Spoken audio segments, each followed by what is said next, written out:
কিন্তু গতকালকে আমরা একটা রাজ সাক্ষী পেয়েছি। সেই রাজ সাক্ষীর নাম হচ্ছে সাবেক উপদেষ্টা অধ্যাপিকা রিজওয়ানা, অ্যাডভোকেট রিজওয়ানা। তিনি একটা সাংবাদিকের সাথে কথা বলে এটা প্রকাশ করেছেন যে আমরা যারা তার ভাষা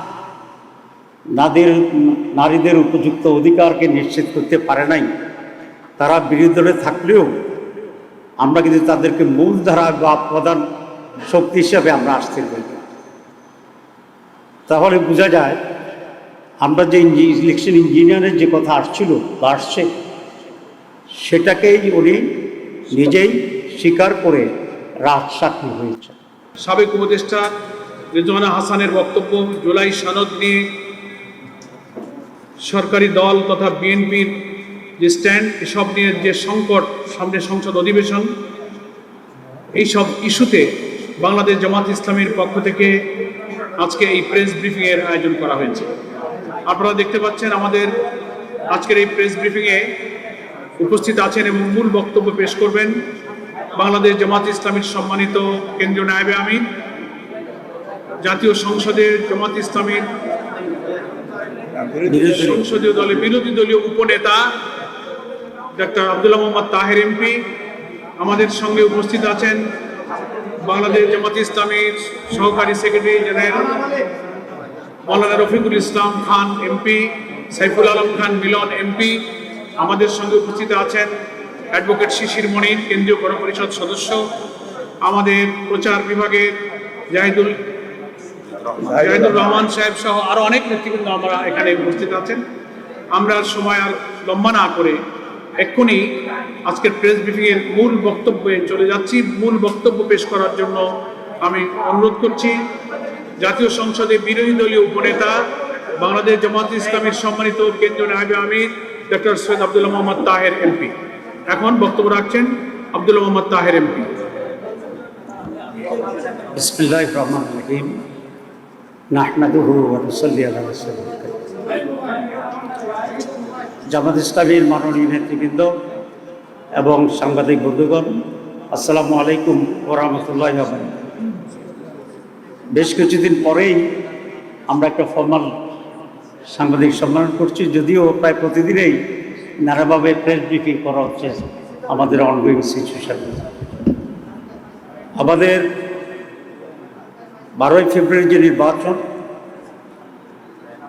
সেটি বাহ্যিকভাবে মোটামুটি অ্যাকসেপ্টেবল একটা নির্বাচন, কিন্তু সময় যেতে যেতেই সেদিন সন্ধ্যা থেকে খবর আসছিল যে নানা জায়গায় কেন্দ্র দখল হয়েছে, জাল ভোট দেওয়া হয়েছে, আমাদের এজেন্টদেরকে জোর করে বের করে দেওয়া হয়েছে, অনেক জায়গায় এজেন্টদেরকে শুরু থেকেই ঢুকতে দেওয়া হয়নি, এবং প্রিসাইডিং অফিসার এবং তাদের এজেন্টের যোগ সাজসে ব্যালট কাটা হয়েছে।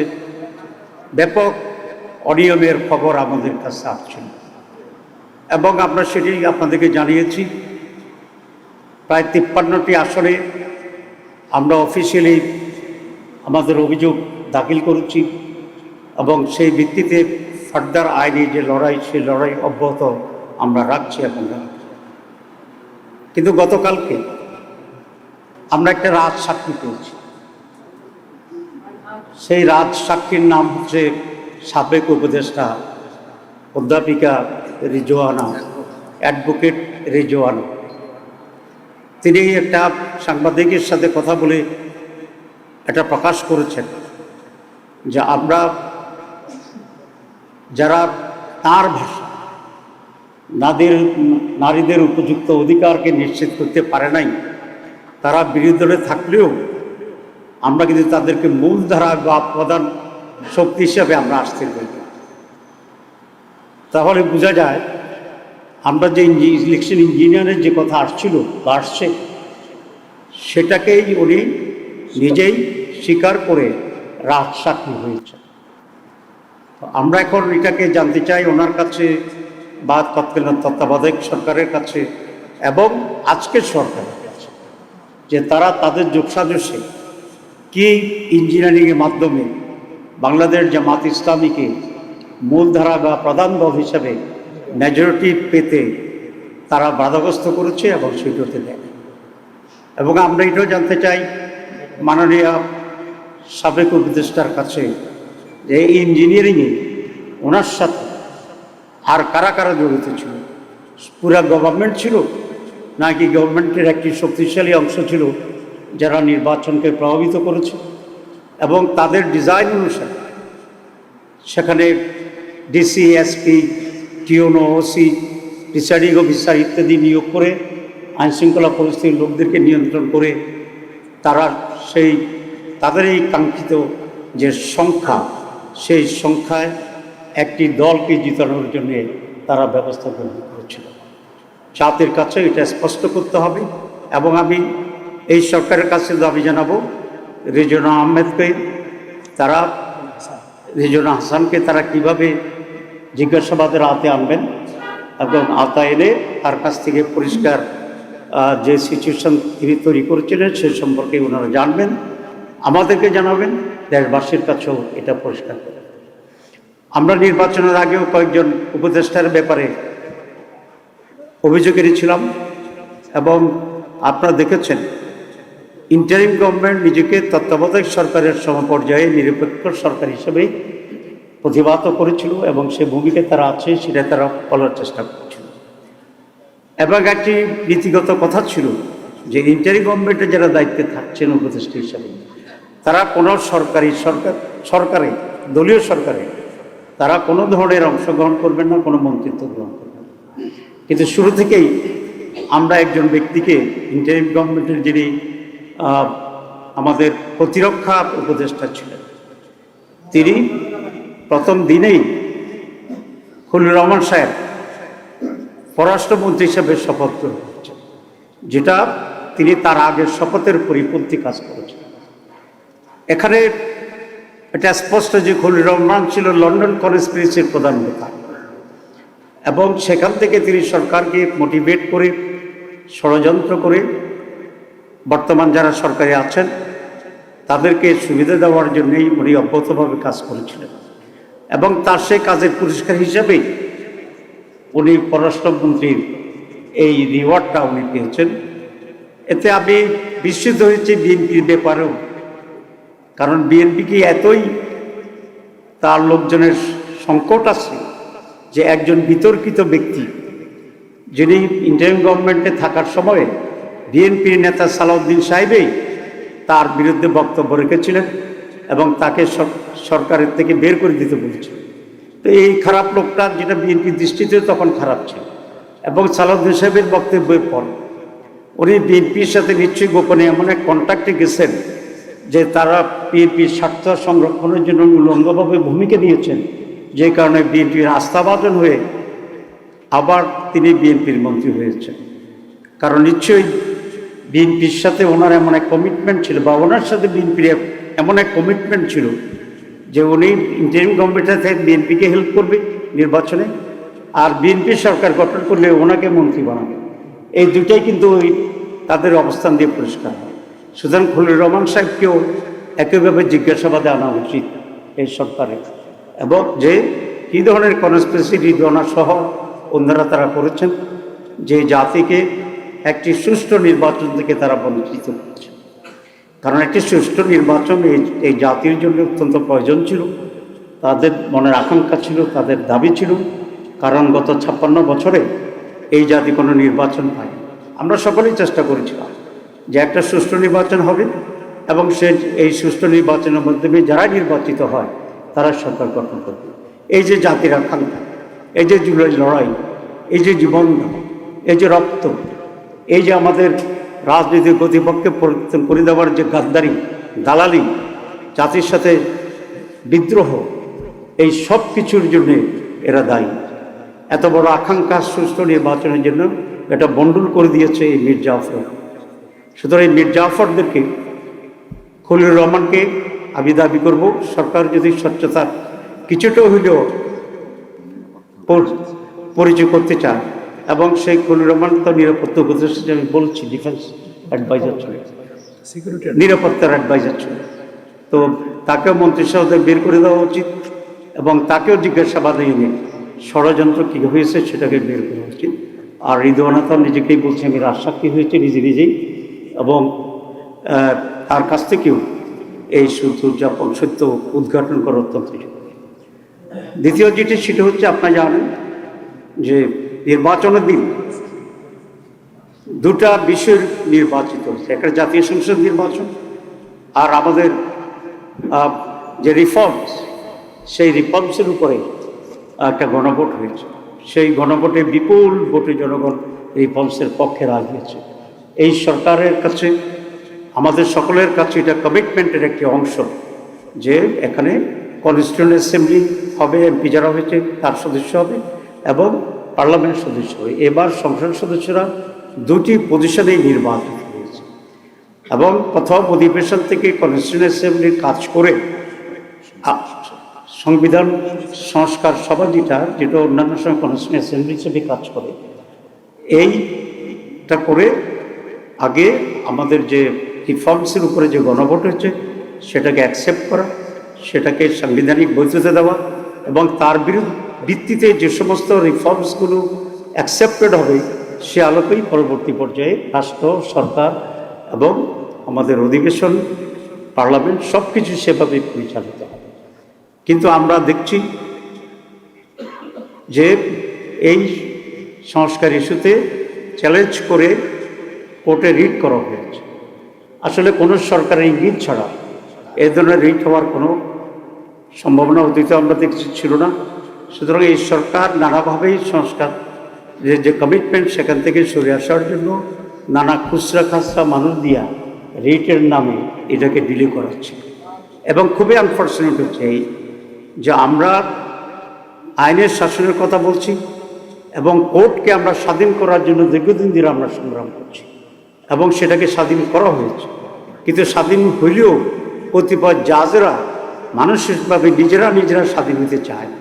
সেই জন্য সরকারের ডিকটেশনে এখনও তারা জনগণের স্বার্থের বিরুদ্ধে রায় দিচ্ছে।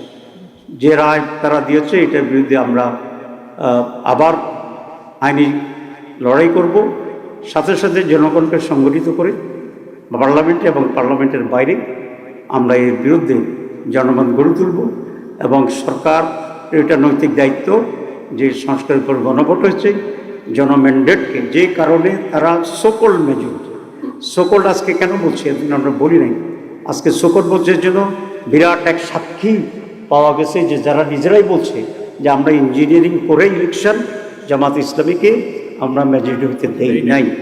তো সুতরাং এখন তো আর তো সকল মেজরিটি পাওয়ার পরে তারা গভর্নমেন্ট ফর্ম করার পরে তাদের এটা দায়িত্ব যে রিফর্মস প্রস্তাবনার উপরে যে গণভোট হয়েছে যেখানে বেশি ভোট পাওয়ার দাবি করে তারা সরকার গঠন করছে, তাদের নৈতিক যে অবস্থান সেই কারণে বেশি ভোটে গণভোট জিতার কারণে এটাকে ইমপ্লিমেন্ট করা গণতন্ত্রের দাবি, নৈতিকতার দাবি এবং জনমতেরকে সম্মান করার শ্রদ্ধা করার দাবি। সেজন্য আমরা মনে করি যে পার্লামেন্ট 12 তারিখে পড়ছে, সেদিন থেকেই তারা এই রিফর্মস যে আমাদের প্রস্তাবনা গণভোটের মাধ্যমে যেটা অ্যাপ্রুভ হয়েছে সেটা বাস্তবায়নের জন্য তারা সঠিক উদ্যোগ নেবেন। কিন্তু আমরা বিজ্ঞানীকে দেখেছি তারা শপথ নেন নাই, দুটো শপথ ছিল, একটা হচ্ছে পার্লামেন্ট মেম্বার হিসাবে আর একটা হচ্ছে সংবিধান সংস্কার পরিষদের শপথ নেওয়ার পরে। আমরা দুটোই নিয়েছি, আমরা আমাদের কমিটমেন্টের উপরে অনড় আছি আমরা এবং ভবিষ্যতে আমরা থাকবো। আমরা কেন নিয়েছি জন্য এটা আমি বলেছি যে তারা রুলস করতেছে যে আমরা কেন নিয়েছি আদালতের শপথ, সেটার জন্য তারা আদালতে গিয়েছে। আদালতকে তারা ব্যবহার তারা অবজ্ঞা করার জন্য একটি ষড়যন্ত্রের ভিতরে দিয়ে চলছে। আমরা এটি নিন্দা করছি এবং আমরা আশা করি গণভোটের রায়কে সকলেই মেনে নিই, আমরা সংস্কারকে গ্রহণ করব পরিপূর্ণভাবে এবং সে আলোকেই এই সরকার দেশ পরিচালনা করবে। আমরা সর্বাত্মকভাবে সহযোগিতা করব। হ্যাঁ, জুলাই সনদের স্বাক্ষরকারী যে দল সেখানে এখানে আছে আপনাদের কত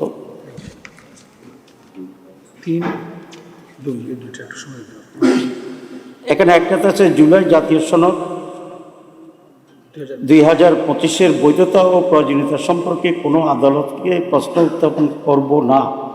উপরন্তু উক্ত সনদ বাস্তবায়নের প্রতিটি ধাপে আইনি ও সাংবিধানিক সুরক্ষা নিশ্চিত করি। এটা অঙ্গীকার। এটা যারা সাইন করেছে এটা তাদের অঙ্গীকার, এবং এটা বিএনপিও সাইন করেছে, আমরাও সাইন করেছি।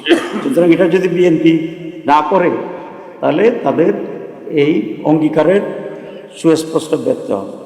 2 নম্বর আছে, যেহেতু জনগণ এই রাষ্ট্রের মালিক, তাদের অভিপ্রায় সর্বোচ্চ আইন এবং গণতান্ত্রিক ব্যবস্থায় সাধারণত জনগণের অভিপ্রায় প্রতিফলিত হয় রাজনৈতিক দলের মাধ্যমে।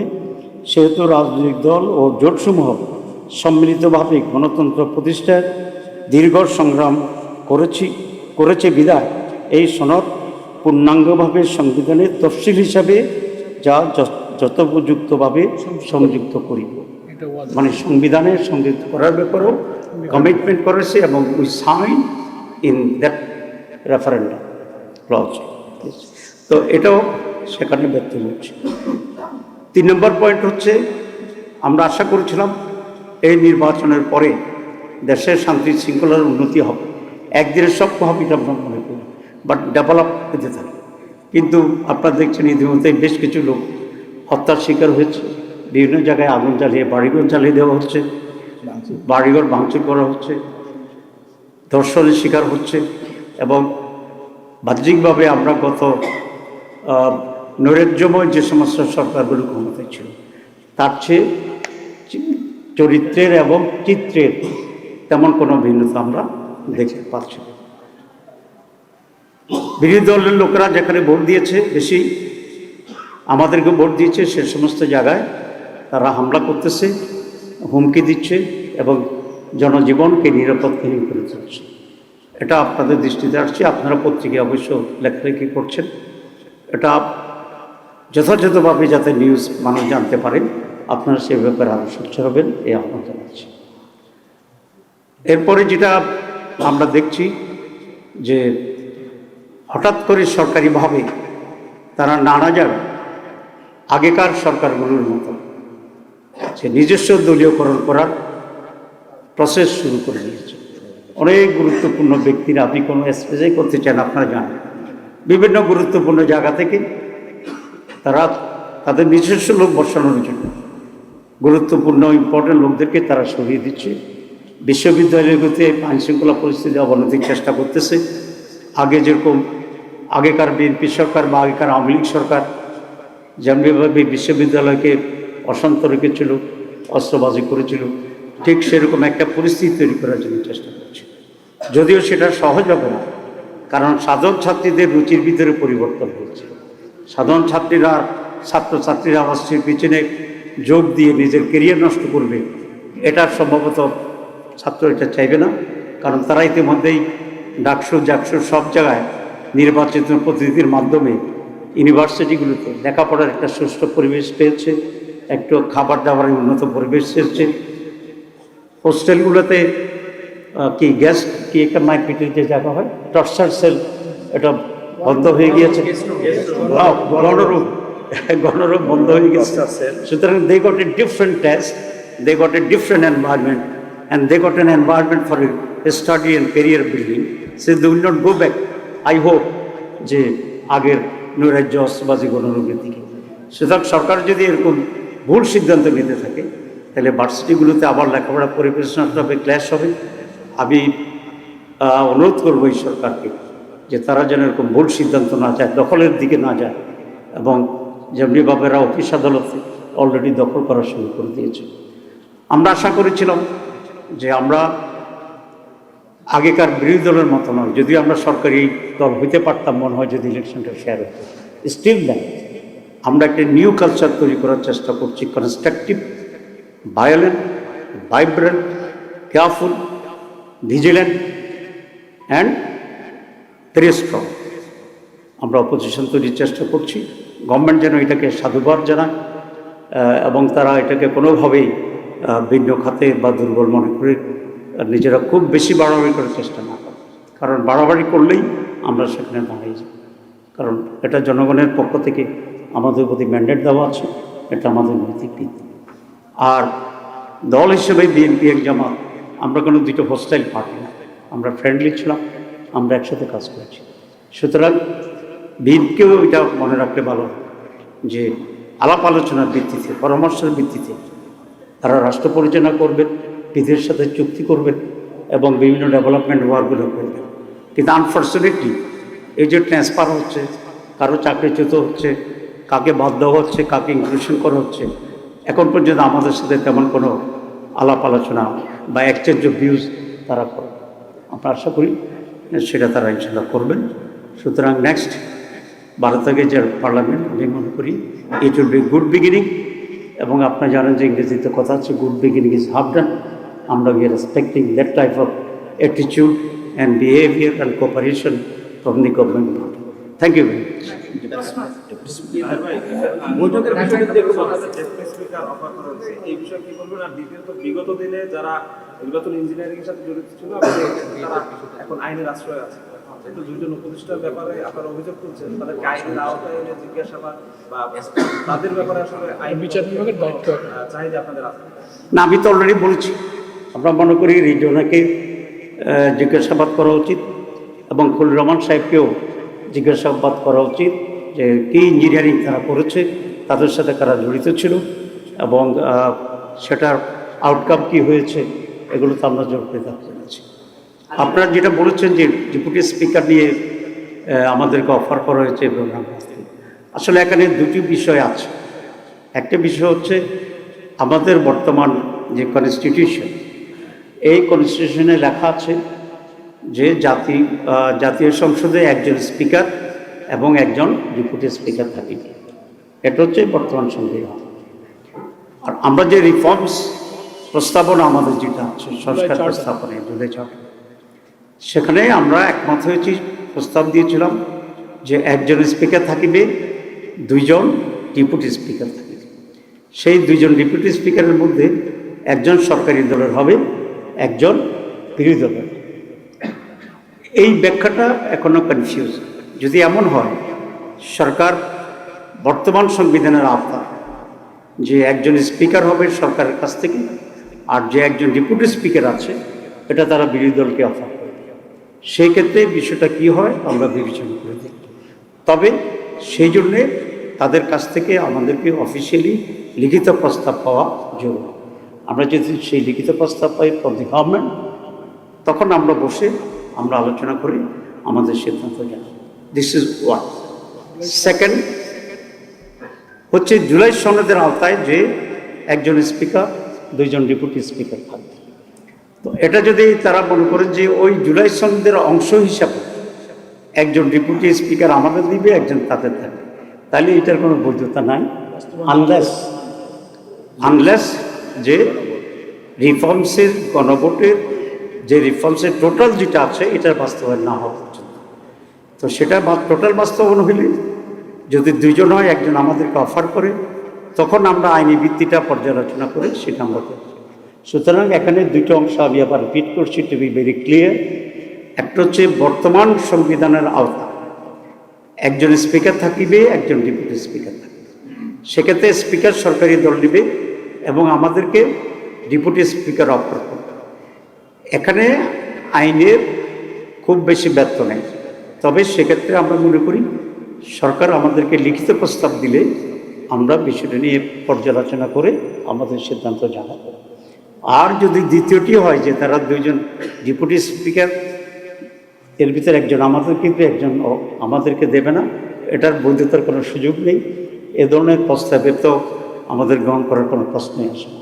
বরং আমাদের দাবি থাকবে যে জুলাই চার্টারকে পূর্ণাঙ্গভাবে বাস্তবায়নের উদ্যোগ নিয়ে এটাকে যদি আইনি ভিত্তি দেওয়া হয়, সংবিধান ইনক্লুড করা হয়, তখন দুইজনের স্পিকার আইনসম্মত হবে, সংবিধান সম্মত হবে এবং একটি বিরোধী দলকে দিলে, একজন সরকার নিলে এই আইনি ভিত্তি হবে, তখন এটা বিবেচনা করা হয়।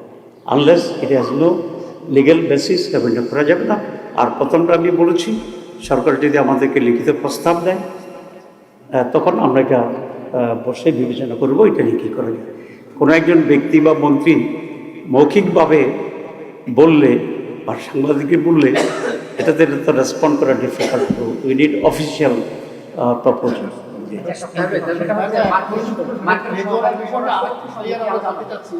আপনি বারবার সরকারের দিকে ঠেলে দিচ্ছেন, বলতে সরকার এটা নিয়ে তদন্ত করি। সরকার তো তাদের দ্বারা চক্রান্ত করে ক্ষমতা এসছে, তাদের দ্বারা বেনিফিশিয়ারি, সরকার তো তদন্ত করবে না।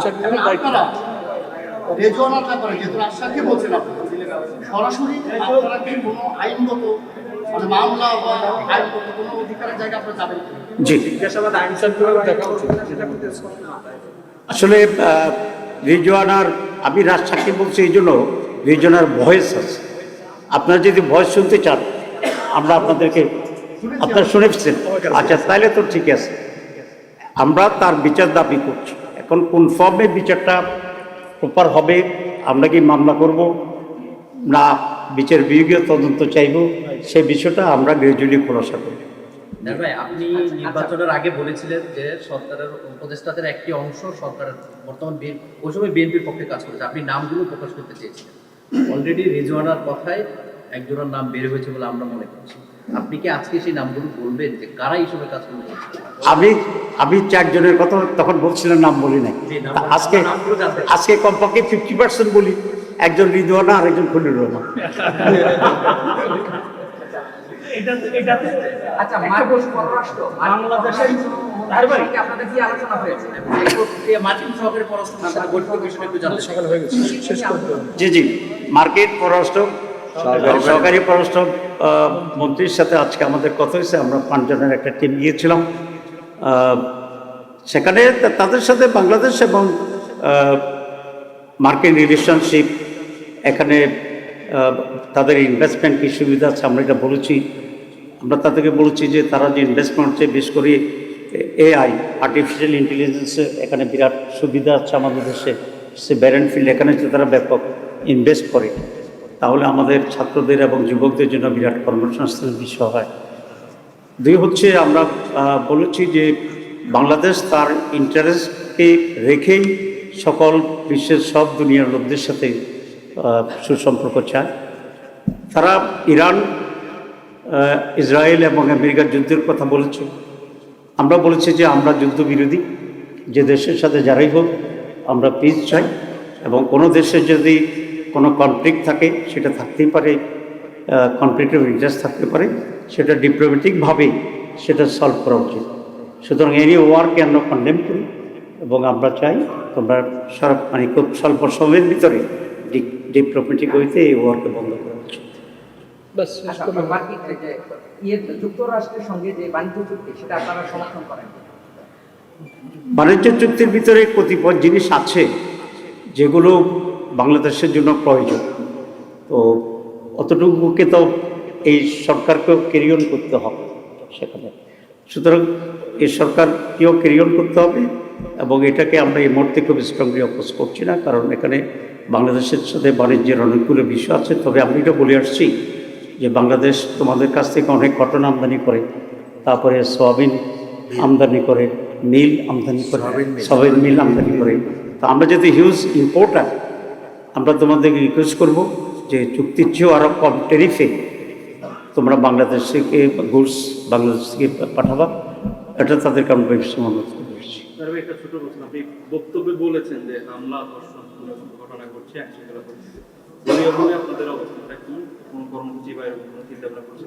আমরা বলেছি যে আমরা অন্যান্য সময়কার নির্বাচনের পরে যে ধরনের একটি হট এক্সচেঞ্জ হয়, এসব নিয়ে ব্যাপক আইনশৃঙ্খলা পরিস্থিতির পরিণতি হয়, বিশাল প্রটেস্ট হয়, আমরা বুঝে শুনেই সেটাকে সেই লেভেলে যাইনি। কারণ আমরা চাচ্ছি একটু কালচারালি চেঞ্জ করার জন্য, যে আমাদের যা হয়েছে সেটার পরে আমরা কনস্ট্রাকটিভলি জানাচ্ছি, আমরা আইনের আশ্রয় নিয়েছি, আমরা খুবই নন ভায়োলেন্ট প্রটেস্ট আমরা করছি। কিন্তু এটা যদি সলিউশন না হয়, এটা বাড়তে থাকে, তখন তো আমাদেরকে আর একটু স্ট্রংলি রাস্তায় নামতে হবে, এবং পার্লামেন্টও আমরা সেক্ষেত্রে স্ট্রং ভূমিকা নেব। এত নিরাপত্তা পালন করছে যে কয়েকদিন পরে আপনাদেরকে যদি বিরোধী মানে গৃহপালিত বিরোধী দল যদি তকমা দিয়ে দেয়, তখন কি করবে? তখন আমরা সেটাকে ওভারকাম করার জন্য যে ভূমিকা নেওয়া দরকার সেটা করব। আমরা বুঝবো যে জনগণ, আমাদের দেশের জনগণ খুব ভাইব্রেন্ট এবং খুব পিসফুল অপোজিশনকে তারা সেভাবে নিচ্ছে না, নাম্বার ওয়ান। নাম্বার টু হচ্ছে, আমি এটা ব্যাখ্যা করেছি, আমরা এক তো নীরব নই, আমরা অনেক প্রটেস্ট করেছি, অনেক মিছিল করেছি, যে যে জায়গায় হামলা হচ্ছে সেখানে লোকালি আমরা প্রতিবাদ করতেছি, আমরা মামলা করতেছি, সাংবাদিক সম্মেলন করতেছি।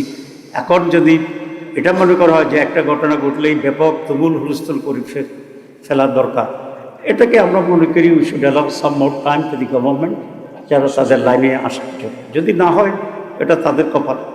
2 নম্বর কথা আপনাদের মনে রাখতে হবে যে Jamaat Islami after all this rigging, এ সমস্ত রিগিংয়ের পরে ব্যালট করে আমাদের ঢুকতে না দেওয়ার পরেও আমরা হিউজ ভোট পেয়েছি, যেটা সম্মিলিতভাবে অলমোস্ট মোর দেন 40%। আর বাংলাদেশে 3টি সরকার 40%-এর কম ভোট পেয়ে সরকার গঠন করছে, ঠিক আছে? সেটা আমরা যে ভোট পাইছি এটাকেও যদি ধরে নিই, তাতে সরকার গঠন করার মতো ভোট আমরা পেয়েছি। সুতরাং আমরা এগুলো মাথায় রেখে we are preparing for the future, এবং আমরা জনগণের কনফিডেন্স অধিকতর পাওয়ার জন্য চেষ্টা করছি। সেটা হচ্ছে বর্তমান সংবিধান অনুযায়ী রাষ্ট্রপতি সংসদের প্রথম অধিবেশনে ভাষণ দিবে, জুলাই সনদ অনুযায়ী যেটা হওয়ার কথা না। বিএনপি অলরেডি স্ট্যান্ডবাই দিয়েছে, তারা রাষ্ট্রপতির ভাষণ দেবে। এই ক্ষেত্রে আপনারা বলছেন যেহেতু জুলাই সনদ বাস্তবায়ন হবে, প্রথম দিনই এটা হবে, সেক্ষেত্রে আপনারা বলছেন আমরা এই বিষয়ে আলাপ আলোচনা করছি, সময় মতো আপনারা জানতে পারবেন। Thank you very much. IUB media, অপসংস্কৃতি মুক্ত আধুনিক ভিডিও সেন্টার।